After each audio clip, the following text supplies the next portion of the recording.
हे game changers. पिछले कुछ time से मैं इस चीज पे रिसर्च कर रहा था कि किसी भी एग्जाम या डिग्री या किसी भी कोर्स का सिलेबस कैसे जल्दी और अच्छे से कवर करें।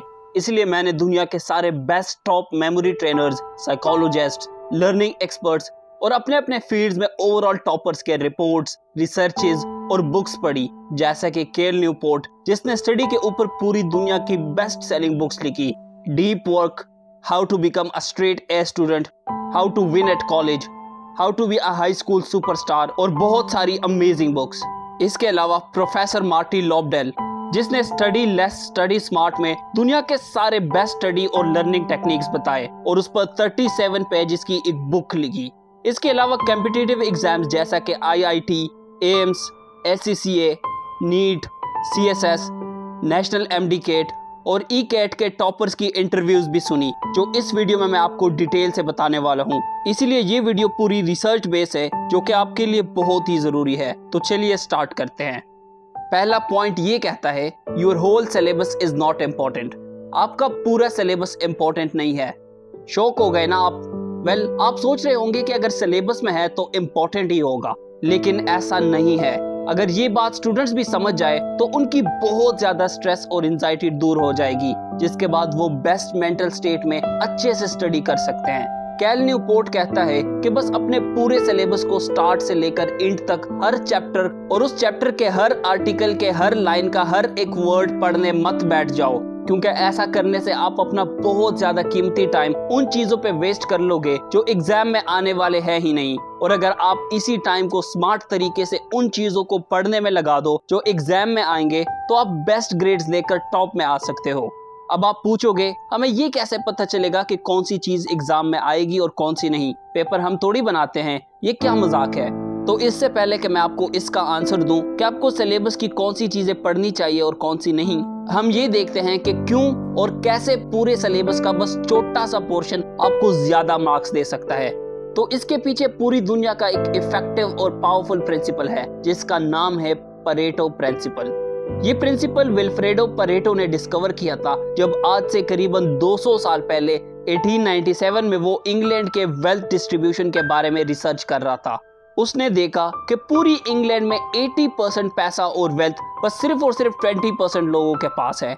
उसे ये बहुत सरप्राइजिंग लगा, तो जब उसने और ज्यादा डीप रिसर्च की तो वो हैरान हो गए, क्योंकि ये प्रिंसिपल जिंदगी के हर फील्ड में और हर जगह पर अप्लाई हो रहा था, जो ये कहता है कि दुनिया में बस सिर्फ 20% चीजें ही आपको 80% रिजल्ट्स देती है और बाकी की 80% चीजें आपको बस सिर्फ और सिर्फ 20% रिजल्ट देते हैं। फॉर एग्जाम्पल, आप अपने 20% कपड़े 80% टाइम पहनते हैं, बस 20% क्रिमिनल्स ही 80% क्राइम्स करते हैं। आप बस अपने 20% दोस्तों के साथ अपना 80% टाइम स्पेंड करते हो। किसी भी दुकान में पड़े बस 20% चीजें ही 80% बिकती है। बस सिर्फ 20% मूवीज ही बॉक्स ऑफिस में 80% पैसे कमाती है। कैसा लगा? चलो कुछ और एग्जांपल्स भी देता हूं। बस सिर्फ 20% खराब ड्राइवर्स की वजह से 80% एक्सीडेंट्स होती है। बस सिर्फ 20% स्टूडेंट्स ही 80% एग्जाम्स क्लियर करते हैं। इन शॉर्ट, आपके लाइफ के किसी भी फील्ड में, चाहे वो स्टडी ही क्यों ना हो, आपके 80% रिजल्ट बस सिर्फ और सिर्फ 20% चीजों और एक्शन से आती हैं। या फिर दूसरे वर्ड्स में इसका सिंपल मतलब ये हुआ कि दुनिया में हर चीज इक्वली इंपॉर्टेंट नहीं है, और बिल्कुल ऐसे ही किसी भी सिलेबस का हर चीज भी इक्वली इंपॉर्टेंट नहीं है।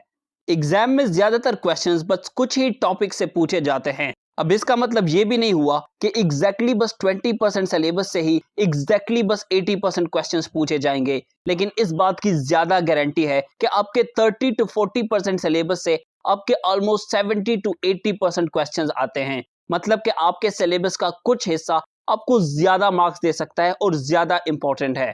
अब सवाल ये उठता है कि हम उस 20 to 30% सिलेबस को कैसे फाइंड करें? तो इसके लिए मैं आपको 2 टिप्स दूंगा जो कि आपके लिए बहुत ही जरूरी है। Tip number 1, last year question papers. अगर आप किसी भी एग्जाम के लास्ट 10 इयर्स के पेपर्स उठाओगे तो मैं गारंटी से कहता हूं कि उनमें से आपको ऐसे क्वेश्चंस मिल जाएंगे जो उन सारे पेपर्स में मोस्टली रिपीटेड होते हैं। इसका मतलब ये हुआ कि उन क्वेश्चन के रिलेटेड सारे टॉपिक्स इंपॉर्टेंट है। दूसरी बात यह है कि जब आप लास्ट 10 इयर्स के पेपर सॉल्व करते हो तो आपको एटलीस्ट 60 to 70% आइडिया हो जाता है कि कौन से टॉपिक ज्यादा इंपॉर्टेंट है और आपको उन पर सबसे ज्यादा फोकस करना चाहिए। Tip number 2, mock test. अगर आप किसी कॉम्पिटिटिव एग्जाम के लिए प्रिपेयर कर रहे हो तो हजारों एकेडमीज होती हैं जो कि आपको कॉम्पिटिटिव एग्जाम्स की तैयारी करवाती हैं और साथ में मॉक टेस्ट भी लेती हैं। लेकिन यहाँ आपको एक स्मार्ट काम ये करना है कि जिस भी कॉम्पिटिटिव एग्जाम के लिए आप तैयारी कर रहे हो उसके पिछले 5 साल के टॉपर्स की इंटरव्यू सुनो, जो कि आपको बताएंगे कि उन्होंने कौन सी एकेडमीज के मॉक टेस्ट लिए और आप भी वही मॉक टेस्ट देना शुरू करो। अब यहाँ स्टूडेंट्स ये गलती करते हैं कि वो सोचते हैं कि पहले वो पूरा सिलेबस कवर करेंगे उसके बाद ही वो मॉक टेस्ट देंगे, जो कि बिल्कुल गलत है। आपकी तैयारी जितनी भी है बस आपने मॉक टेस्ट देते रहना है और घर आके उसे एनालाइज करना है कि कौन से टॉपिक से ज्यादा क्वेश्चंस आए हैं और कौन से टॉपिक ज्यादा इंपॉर्टेंट है। और ऐसे करने से आपको बेहतर आइडिया हो जाएगा कि सिलेबस का कौन सा पोर्शन ज्यादा इंपॉर्टेंट है और सबसे पहले भी आप उसी पोर्शन को कवर करो, उसके बाद ही आप बाकी के पूरे सिलेबस की तरफ आ सकते हो। ऐसा करने से आपका सिलेबस बहुत जल्दी और बहुत ही आसानी से कवर हो जाएगा और वो भी बहुत ही इफेक्टिव तरीके से। आप मेरे पर्सनल इंस्टाग्राम @hasnanspeaks पे जाके अपने सारे क्वेश्चंस मेरे से पूछ सकते हैं। I'll try my best कि मैं आप सब तक पहुंच पाऊं, क्योंकि मैं इंस्टाग्राम पे ज्यादा एक्टिव रहता हूं। हम सब साथ मिलकर एक दूसरे की हेल्प करेंगे और एक दूसरे को ग्रो करेंगे। And as always, thank you so much for watching.